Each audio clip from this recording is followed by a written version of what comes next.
Good morning guys. ඉතින් ඔන්න අපි ඩිම්බොචේ වලින් සමවරගෙන ලබුචි දක්වා පිටත් වෙන්න යන්නේ. පේනවද මේ වීදුරු වල අයිස් බැඳිලා? අට විදියට හීතලයි. උදේ -20 විතර ගියා. ඒ වගේම මට බත් කන්න පිරියන්නේ නැහැ. මං ඊට පස්සේ පෑන් කේක් එකක් අරගෙන කෑවා. කොහොමද තමයි වෙන්නේ? හරිම අමාරුයි මේ උඩට යන්න.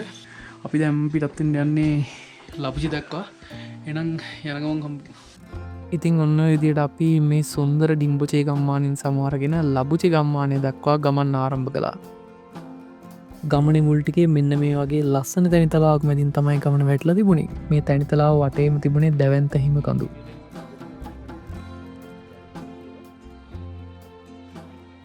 ඉතින් ගෑනුවක අපි ඉන්නේ දැන් ඩිම්බොචේ ඉඳන් ලොබුචේ යද්දී හම්බෙන පොඩි අපේ තැන්නක්. තැන්නක් කියලා වෙන්නේ අම්බර පල්ලෙහා එකක් නෙමෙයි ටික කුස්බිමක තියෙන තැන්නක් හම්බෙනවා. අපි ඒක දිගේ ගමන් කරන්නේ. හරි ලස්සනයි ඇත්තටම.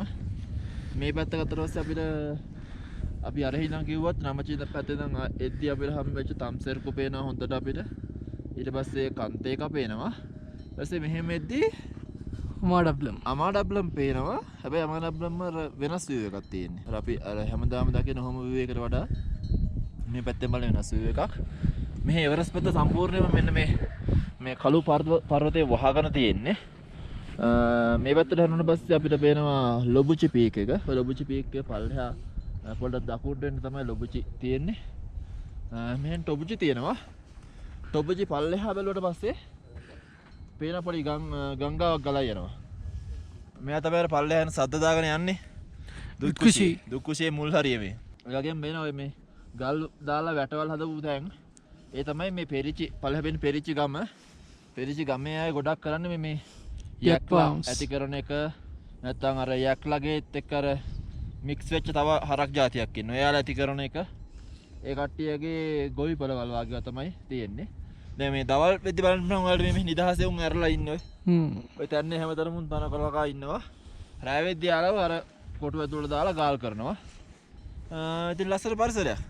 අර තියෙන එතකොට පෙරිචි ගම්මානේ නේද? ඔව් පෙරිචි ගම්ම මේ පැත්තේ ලොකු කඳු වැටියක් මෙහෙම තියෙනවා ලස්සන. එතකොට අද අපි යන්නේ අර ලබුචි පීක් එක පල්ලෙහා තියෙන ලබුචි ගම්මානට. ඔව් ලබුචි පීක් එකේ පල්ලෙහාම නෙමෙයි පොඩ්ඩක් දකුණට වෙන්න අපිට තියෙන්නේ. ඇල්ටිටියුඩ් එක ලබුචි ගම්මාන 800යි. 4800ට අපි නගිනවා. 800ක් නගිනවා අපි. දැන් අපි ඉන්නේ කීයට විතරද අයියා? ඇල්ටිටියුඩ් එක. දැන් අපි හිටියේ පල්ලෙහා 4400 නේ අපි 4500 විතර නැගලා තියෙනවා. නෝක තමයි විස්තරේ. එහෙනම් මේ ලස්සන බලාගෙන ඉස්සරහට යමු.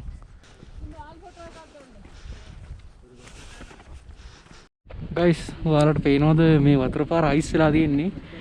අර යක්ගවයෝ ඉන්නේ. ඒගොල්ලෝ කරන්නේ මේ අය වතුර බොන්න ඕන වුණාම ඒගොල්ලන්ගේ කුර වලින් යනලා මේ අයිස් කඩලා ඊට පස්සේ ඒ වයින් වතුර බොනවා. පේනවද?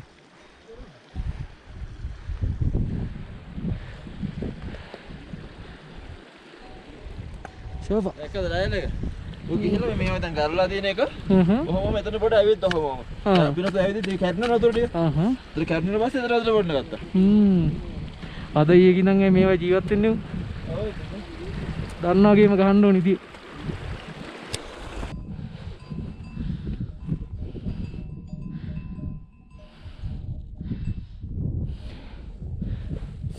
අපි කිලෝමීටර් 4ක් විතර ආවා. මේ ඉස්සරෙන් අපිට පේනවා චෝලා ලේක් එක. ඊට උඩින් තියෙනවා ටබුචේ නෝත් පීක් එක පේනවා.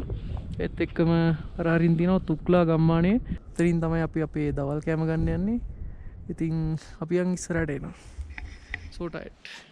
අපි තුක්ලා වලට ගොඩක් ළඟයි දැන්. මේ හරියට කම්බි වගේක් එමු දාලා දිනවා. මම හිතන්නේ අර හරිය ලොජ්ජක් වගේ එකක් හදන්න යන්නේ. ඉතින් අපි යන් තුක්ලා වලට එනවා. පේනොත් දන්නේ ඔයාලට කැමරාවට විදියට දුවිලි යනවා. පට්ට හුලඟක් තියෙනවා. ඒකින්ද හරිම හීතයි. දුවිලි වලින් බේරෙන්න ඕනි.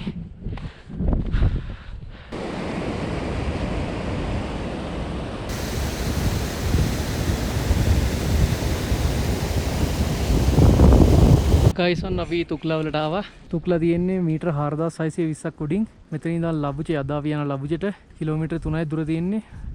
පැය 3ක බෝක්කයක්. එවරස් බේස් කැම්ප් එකට කිලෝමීටර් 9යි තියෙන්නේ. පැය 9ක බෝක්කයක්. ඉතින් අපේ කට්ටිය ඉස්සරහ ඇති. අපි ගිහිල්ලා අපේ ලන්ච් එක ගමු.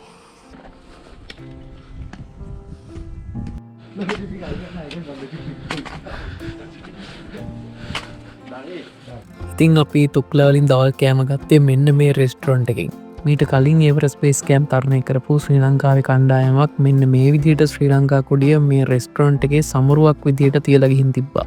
ඇත්තටම ලෝකෙ කොහෙ ගියත් ශ්‍රී ලංකා කොඩිය දකිද්දි දැනෙන්නේ මාරම සතුටක්.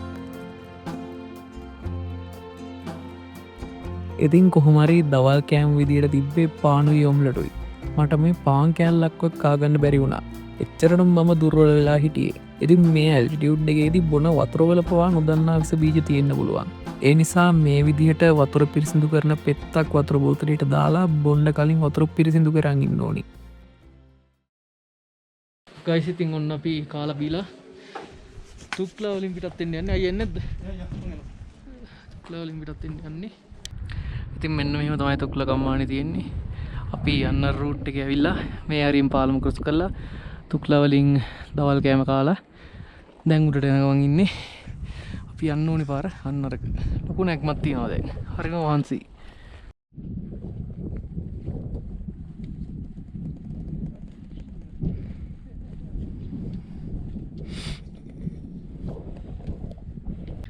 ගයිස් රාය ඇතින් තියෙන්නේ. අපි තවට කාපු තුක්ලා ගම්මානේ. ඉතින් තුක්ලා ගම්මානේ නම් ලොකු නැක්මක් නැගගෙන ආවා. දැන් නම් නැක්ම ඉවරෙන් ළඟයි. මහන්සිය නම් කියා ගන්න බෑ. මට ඩිම්බචේ නම් පොඩ්ඩක් වුණත් ඇදිලා තියෙන්නේ. සෑහෙන්න අමාරු එකකට. කොහොමුණත් මේක කරමු කොහොමරි කරමු. යන් ඉස්සරහට.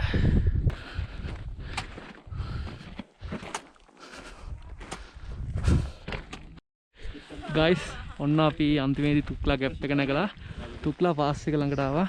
මේකට කියන්නේ තුක්ලා පාස් එක කියලාලු. ඉතින් ඔයගොල්ලන්ට පේනවා ඇති මේ හරිය මේ කොත් කොත් හදලා දිනවා. මේවා සොහොන් කොත්. ඉතින් එවරස් සමිට් කරන්න ගිහිල්ලා ජීවිතය හැර යන්න උන ක්ලයිම්බර්ස් ලගේ කඳු නගින්නන්ගේ සොහොන් කොත් තමයි මේ තියෙන්නේ. ඉතින් ඉස්සර කතාවක් තිබුණානේ එවරස් කන්දේ මිනි ගොඩ ගැහිලා තියෙනවා කියලා. හැබැයි දැන් එහෙම නැල්ලු. මෑතක තියේ බුඩිස් ඔක්කොම ගෙනල්ලා මේ විදිය සොහොන් කොත් හදලා මේ හරිය භූමි දාන කරා කියලා තමයි කියන්නේ. ඉතින් හයිකර්ස්ලා ඒගොල්ලන්ගේ එවරස් සිහිනේ සැබෑ කරගන්න ජීවිතේ උනත් පරදුනට දිනවා. ඉතින් මේ තුක්ලා පාස් එකේ මේ විදිහේ සොහොන් කොත් 100 ගණනක් තියෙනවා. කඳු නැගලා ලෝක වාර්තා තියපු කඳු නගින්නොත් ඒ අතර ඉන්නවා. මේ තියෙන්නේ ඒ විදිහේ දක්ෂ කඳු නගින්නෙක්ගේ සොහොන් කොතක්. මෙයාගේ නම බබුචිරි ෂර්පා. වයස අවුරුදු 13 දී කඳු නගින්න පටන්ගෙන තියෙන මෙයා වයස අවුරුදු 36 වෙද්දී එවරස් කන්ද 10 වතාවක් තරණය කරලා තියෙනවා.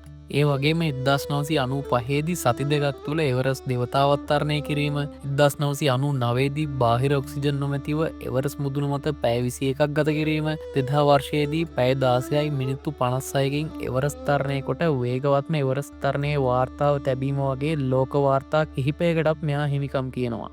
ඉතින් මෙච්චර දක්ෂයෙක් වුණ මෙයාටත් එයාගේ 11 වෙනි එවරස් තරණයේදී අවාසනාව හම්බාගෙනනවා. 2001 අප්‍රේල් 29 වෙනි ඉරිදා මෙයා 11 වෙනි වතාවට එවරස් කන්ද තරණය කරමින් ඉන්නකොට අඩි 200ක් ගැඹුරු පැල්මකට වැටිලා ජීවිතෙන් සමුගන්නවා. ඉතින් මේ එක කතාවක් විතරයි. මෙතන තියෙන 100 ගණනක් වූ ස්මාරක අපිට ෂර්පල අතර ප්‍රසිද්ධ කියමනක් මතක් කරනවා. In the mountains no one is big. මිනිස්සු අද වෙද්දී කොච්චර දියුණු වෙලා හිටියත් සබාදාම හැමවෙලේම තියෙන්නේ අපිට ඉස්සරහෙන්. ඉතින් කොහොම හරි අපි තමන්ගේ හීන වෙනුවෙන් කඳුකරයට ජීවිත පූජා කරපු ඒ මිනිස්සුන්ගේ ආත්මයන් හිමාලයේ සීතල වැළඳගෙන නිහඬව සැතපෙන තුක්ලා සොහන පහු කරලා ලබුචි ගම්මානය දක්වා ගමන් ආරම්භ කළා. උඩට යන්න යන්න පරිසරයේ තියෙන දුෂ්කර බව වැඩි වෙන්න ගත්තා. පේනවද වතුර මිදිලා අයිස් වෙලා තියෙන විදිය? ඉතින් මට මේ වෙද්දි කැස්සක් ඇදිලා තිබ්බා. කහින සැරයට කටින් ලේ තමයි එලියට ආවේ. ඒ වගේම හුස්ම ගන්න සැරයක් ගානේ පපුවෙන් විසිල්ලක් ගන්නවා වගේ සද්දෙත් එක්ක හති දාන්න ගත්තා. මේ වෙලාවේ මම ගොඩක් දුර්වල වෙලා හිටියේ. ඒත් ගමන අතාරින්නත් බෑ මොකද අපි ඊළඟ දවසේ එවරස් බේස් කැම්ප් එකට යනවා. ඉතින් ඒක නිසා ඇඟට කොච්චර අමාරු වුණත් හිතට හයිය අරන් ලබුචි දක්වා අමාරුවෙන් ඇවිදගෙන ගියා.